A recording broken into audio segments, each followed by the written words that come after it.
The sourdough starter had a name. Elliot had named it Gerald, which was perhaps not the most dignified name for a living organism that had survived a coastal evacuation, 2 transit delays, a customs inspection during which an official had held it up to the light with genuine suspicion, and 4 years aboard a space station orbiting a gas giant nobody had gotten around to naming. But Gerald suited it. It was resilient, slightly temperamental in cold conditions, and it never once asked how Elliot was doing, which he found restful. Vila Station woke in artificial increments. The corridor lights climbed from black to amber to white over the course of 40 minutes. A simulation of sunrise that convinced no one, but that the circadian research apparently demanded, and Elliot was always up before the amber stage, moving through his bakery in the dark by memory, feeding Gerald in the particular silence that belongs only to people who have built a life around being awake before anyone else needs them to be. The bakery was called Secondhand Sun, which had seemed clever when he registered the name and now simply seemed true. It was wedged between a hydroponic pharmacy, whose owner communicated exclusively through written notes, and a translation bureau whose owner communicated exclusively through sighing. The corridor smelled of machine oil and recycled oxygen, and on the mornings when the vent flow was favorable, of bread, which Elliot had always believed was the closest thing the universe had to an argument for optimism. He was not a remarkable-looking man. He knew this in the uncomplicated way people know things that stopped bothering them years ago. He had broad hands, good for dough and not much else, and a face that a woman on a transit shuttle had once described, apparently intending it as a compliment, as deeply honest. His apron was burgundy, permanently stained with berry glaze, and with something green whose origin remained one of the minor unsolved mysteries of his life. He talked to his dough. Not instructions, it knew what it was doing, just the occasional observation, the kind of low-stakes conversation that asks nothing in return. The dough never interrupted him. He respected that in a conversation partner. The child had appeared at his window on a Tuesday, or what Vila Station's scheduling system designated as a Tuesday, which had the same relationship to an actual Tuesday that the corridor lights had to an actual sunrise. She was small even for a child, wrapped in the layered asymmetric clothing of the Valley, a species whose cultural pamphlet Elliot had received during orientation and had used once to level a table. She had large dark eyes set wide in a silver-gray face, and along her cheekbones and down the back of her neck, her skin held a soft, shifting bioluminescence, currently the pale, steady blue of something deeply interested. Instead of hair, she had a crown of fine dark filaments, almost feather-like, that moved with her mood the way a weather vane moves with the wind. And they were, this morning as every morning, pointed directly at him with the unambiguous focus of scientific instrumentation. She had been coming for weeks. He had tried waving. She waved back without smiling and returned immediately to her observations. He had tried holding finished loaves up to the glass in what he hoped read as friendly showmanship. She had pressed closer. He had tried opening the door once, and she had retreated 3 precise steps, waited for the door to close, and then resumed her post as though the interruption had been a minor experimental variable she had already accounted for. He had, at a certain point, accepted that he was the subject of ongoing research, and that the researcher had not yet reached the phase where she was ready to share her findings. On the morning everything changed, he had too much ganache. This was not a catastrophe. Surplus ganache had never once been a catastrophe. But it did result in a small test cake that had no practical purpose except to exist, violet frosted and ringed with silver sugar beads, a minor accident of excess that had no business being as beautiful as it was. He looked at it. He looked at the window. He looked at the child, who was looking at him with the filaments of her crown tilted forward in what he would later learn was an expression of maximum attention, though at the time it simply looked like a child being very, very awake. He picked up the cake. He walked to the door. He opened it, crouched down to her level on the corridor floor and held it out, saying nothing because sometimes the gesture is the whole sentence. She looked at the cake. She looked at him. She took it from his hands with both of hers. Carefully, the way someone accepts something they have been expecting for a long time, and the bioluminescent markings along her cheeks shifted from blue into something warmer, something that moved the way light moves on water, and she smiled at him with the full, uncomplicated brightness that belongs only to children and to people who have entirely given up on being cautious. Then she said, "Now you're my father. Mother will be happy she doesn't have to search anymore." Elliot stayed crouched. The corridor hummed around him. Somewhere in the hydroponic pharmacy next door, a grow light clicked on. Gerald, back on the counter, continued to exist without comment, which was more than could be said for everything else in Elliot's life at that particular moment. There is a specific quality of silence that exists only in the moment after a child has said something that an adult cannot process. It is not peaceful. It is not empty. It is the silence of a room where all the furniture has just rearranged itself, and a person is standing in the doorway trying to remember what a chair is supposed to look like. Elliot was very familiar with silence in the comfortable sense, the pre-dawn bakery kind, the Gerald and Doe kind. But this was a different species of silence entirely, and it was living in his chest where his heartbeat used to be. He was still crouching. This was beginning to feel like a structural commitment. The child, he did not yet know her name, which would later strike him as the strangest detail. That he had apparently become someone's father without anyone exchanging names, was holding the cake in both hands and looking at him with those wide, dark eyes. Her bioluminescent markings settled into a warm and self-satisfied gold. The filament crown above her face tilted forward in what communicated, at least from Elliot's side of the cultural divide, something very close to pleased. She had the expression of someone who had completed a long and complicated task and was now fully prepared to move on to the next item on the list. Elliot's brain, which had served him adequately for 38 years, attempted to process the sentence it had just received and encountered something very like a loading error. He ran through it again. "Now you're my father." He considered each word individually, which helped less than he hoped. He then considered them in sequence, and then as a complete unit, and arrived each time at the same place, which was nowhere useful. He thought about the orientation seminars on interspecies cultural protocol that he had been offered when he first arrived on Vila Station. He thought specifically about how he had not attended them. He had meant to. He had fully intended to, in the abstract, enthusiastic way people intend to do things before their oven needs calibrating, and the sourdough starter develops a concerning consistency, and 4 years go by. He thought, "I should have gone to the seminars," he thought. "Gerald is going to outlive me." He looked at the cake. The cake looked back at him with the blank cheerfulness of violet icing, which had opinions about nothing and was frankly living its best life. He looked at the child again. She had taken a small, exploratory bite from one edge and was processing it with the focused analytical concentration of someone running a sensory report. Her filaments rose slightly. He took this as a positive review, which under any other circumstances would have made him quite happy. The corridor moved around them, the way Vila Station corridors always moved.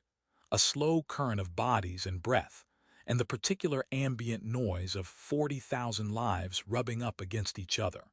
The distant rhythm of the atmospheric processors, the occasional overhead announcement in 5 languages simultaneously, which always sounded like an argument between people who had agreed on nothing except the general subject. Someone passed them, glanced down at the crouching human man and the small alien child with the cake, and moved on, because Vila Station had collectively decided long ago to have a very high threshold for what counted as remarkable. Elliot stood up slowly, because his knees had begun to make their position on prolonged crouching very clear. He looked down the corridor in one direction, then the other, with the instinct of a person hoping that someone with more information would appear. No one appeared with more information. A maintenance drone bumbled past at ankle height, thought about stopping, changed its mind. And then someone did appear. She came around the curve of the corridor with the particular speed of someone who has been walking very fast for a long time while trying not to look like it. And she stopped when she saw her daughter. And the stopping was so total and so sudden that Elliot actually checked, in a brief and irrational instant, whether she had walked into something invisible. She had not. She had simply found what she was looking for, and the finding of it had struck her the way relief sometimes strikes people, like impact, like something physical, like the sudden absence of a weight you had stopped noticing because you had been carrying it for so long. She was Veilie as her daughter was Veilie, and she stood perhaps at Elliot's shoulder, dressed in the plain gray of station worker shifts, and the bioluminescent patterns along her jaw and the backs of her hands were a deep, fractured amber that moved slowly, like cooling light.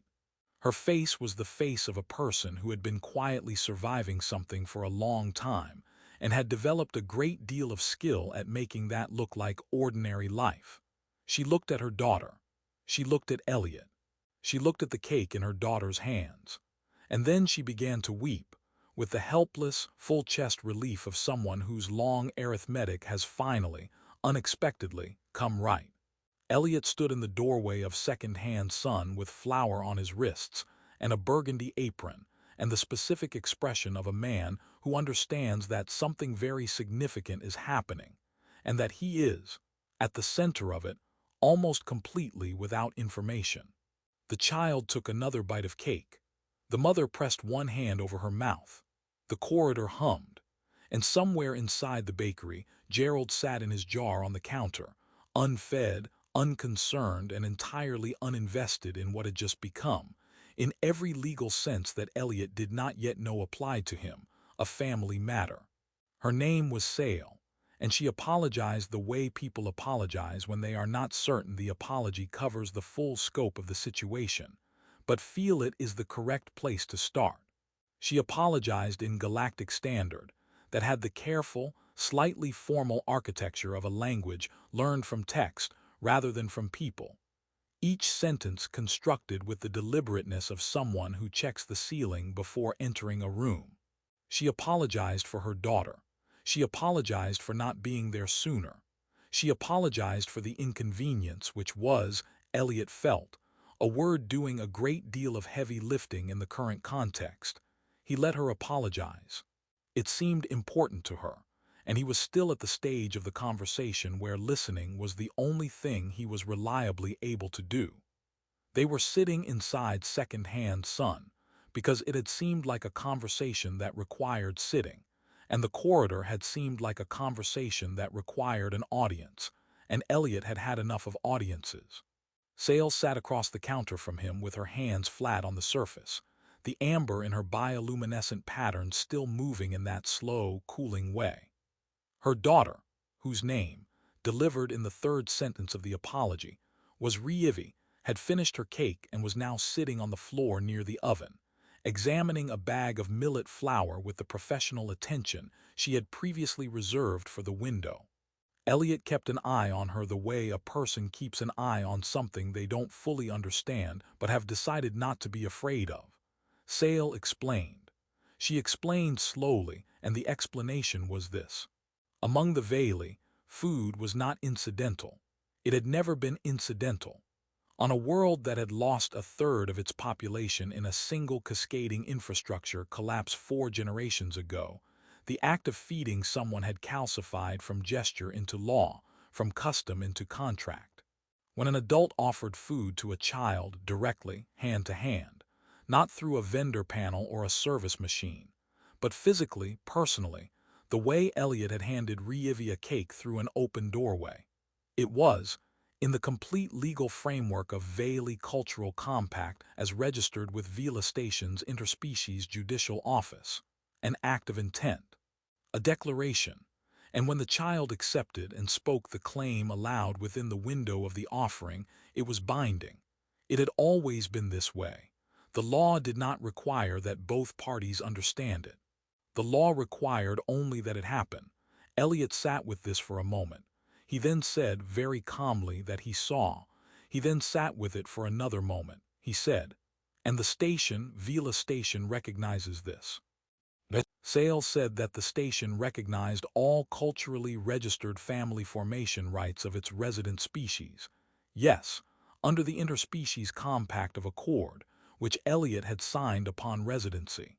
There had been a document, several documents, a form that cross-referenced other forms. Elliot thought about the stack of residency paperwork he had processed on arrival, which he had signed at speed in the transit office, while simultaneously worrying that Gerald had not been properly sealed for the customs inspection.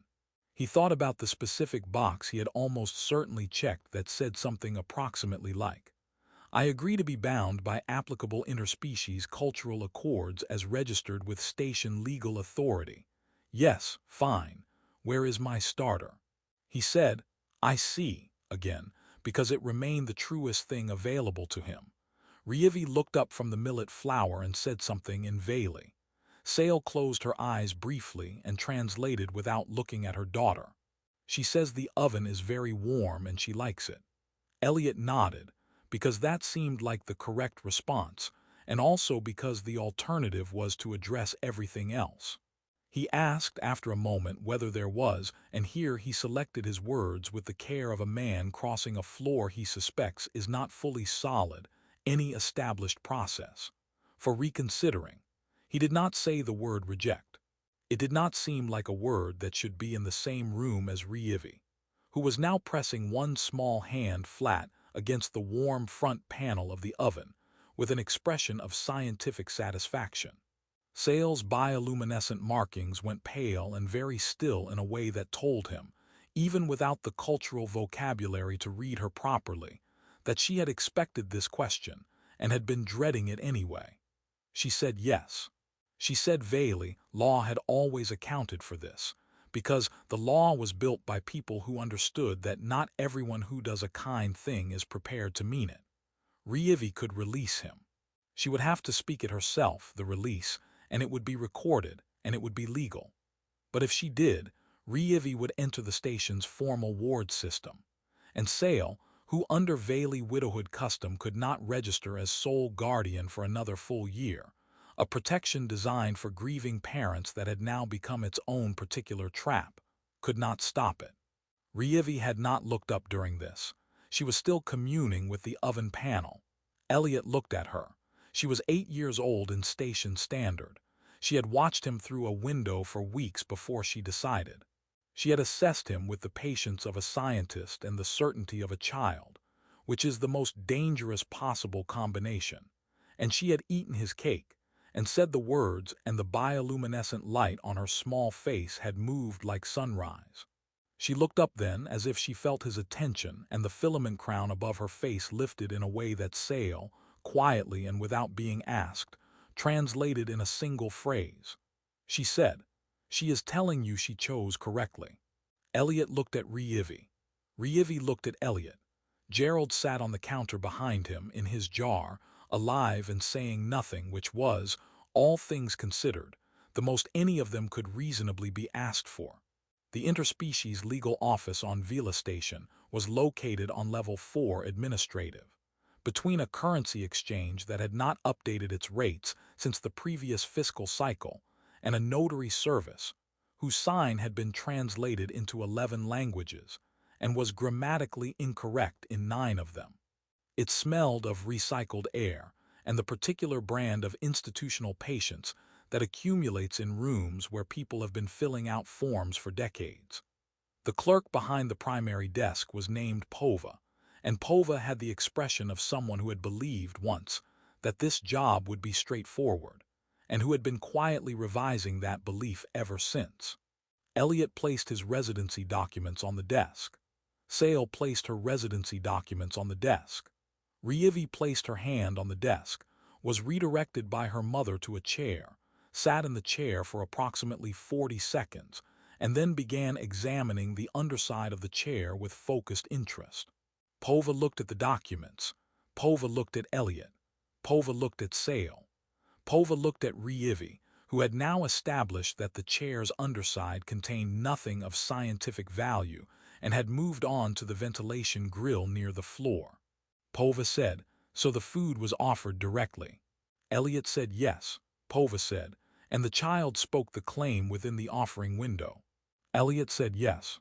Pova pulled up a form on the desk terminal, scrolled for a long time, scrolled further, arrived somewhere that visibly surprised even Pova, and then began to type with the careful energy of someone who suspects the form they need does not exist and is attempting to build it out of parts from adjacent forms. There was a cross-reference document. There was a secondary cross-reference document that cross-referenced the first. There was a translation requirement. The claim had to be filed in Bailey Standard and then returned to Galactic Standard for official record. And somewhere in that translation, the word for bakery became the word for spiritual sanctuary, and there was a pause of considerable length while Sale translated the error. And then a further pause while Pova determined whether a spiritual sanctuary could legally be a registered address for a dependent minor, which it apparently could, under a statute that had been written for entirely different circumstances and had never expected to be applicable to a sourdough establishment on the commercial ring. Elliot said nothing during this. He had discovered that saying nothing was, in the current situation, his most effective available tool. When they came out of the legal office 2 hours later, the station's artificial afternoon was in full effect, the corridor lights at their brightest white, the commercial ring loud with the overlap of a dozen languages and the smell of a dozen food traditions, and the ordinary beautiful chaos of a place where people had come from everywhere and were, against significant odds, mostly managing. Rievi walked between them, not holding either of their hands, but positioned with a precise equidistance that Elliot suspected was not accidental. She was watching everything with her filament crown at full attention, and her markings cycling through colors that had no names in any language he spoke, which meant he was beginning to understand that she was content. Sale had a night shift at the atmospheric processing station on level 9, which she had nearly lost twice in the 8 months since her husband died, and which she could not afford to lose, and which she went to with the reliable discipline of someone who has decided that continuing is itself a form of courage. She looked at Elliot in the corridor outside the legal office with an expression he didn't have the vocabulary for yet, and she said, very carefully, that she understood if this was not what he wanted, that the law had moved faster than the people inside it, that she would not think less of him for needing time. Elliot thought about what he wanted to say and found, somewhere underneath the bureaucratic shock and the flour-dusted bewilderment of the last several hours, that he mostly wanted to say something true. He said, "I don't know what I'm doing." She said, "Neither do I," he said. "That seems like a reasonable place to start." The bioluminescent patterns along her jaw shifted into something he couldn't name, but that felt, even across the full distance of everything they didn't share yet, like it was the color of someone deciding to believe something. She left for her shift. He took Rievi back to Secondhand Sun. The bakery was quiet in the way it was only ever quiet late in the station's evening cycle, after the last customer and before the first dough. Elliot moved through the familiar dark of it, turning on the low counter lights, checking on Gerald, who had been unfed since morning, and was communicating his feelings about this through texture in a way that only a person who had kept a sourdough starter for 11 years would recognize as passive aggression. He fed Gerald. Gerald accepted this without comment. Their relationship remained the most uncomplicated one in the room. Rievi had climbed onto the stool on the customer side of the counter without being asked, which struck him as confident bordering on proprietary, and she sat watching him move around the bakery, with the same attention she had given him through the window for weeks, except that now she was inside, and the glass was not between them, and the watching felt different because of it. Bigger somehow, less like observation and more like something she was allowing him to see. He cleaned the display case. He checked the proofing drawer. He did the small, automatic maintenance of a life that had been, until this morning, entirely his own, and he felt Rievi's attention on him the whole time like something warm, like the oven at low heat, like a thing that asks nothing, but makes its presence known simply by being present. And then she pressed one small hand flat against the glass of the display case, the same glass she had pressed her face against from the outside for weeks, and she traced, with one careful finger, the outline of an empty cake stand. She looked up at him. Her filament crown was high and her markings were moving in slow, warm waves, and he did not need a translation for any of it. She said, in careful galactic standard, "What are you going to make tomorrow?" Elliot looked at her hand on the glass. He looked at the empty stand. He looked at her face, which was 8 years old and patient and full of the particular, luminous certainty of someone who had watched long enough to be sure. He had come to Vila Station 4 years ago with 2 bags and a starter, and the stubborn, unexamined belief that a life organized around making things beautiful and feeding people was enough of a reason to keep going. He had not been wrong, but he had been, without knowing it, describing a life with a missing piece the shape of which he hadn't recognized, until a small person pressed her face against his window and began, very seriously, to wait. He felt something shift in the architecture of his chest. It wasn't painless. It wasn't supposed to be, but it had the quality, unmistakably, of something opening rather than something breaking, and those are different directions entirely, and they matter. He said, "What do you want?" Rievi considered this with the gravity it deserved. Then she said, "Something with silver on it." Elliot nodded.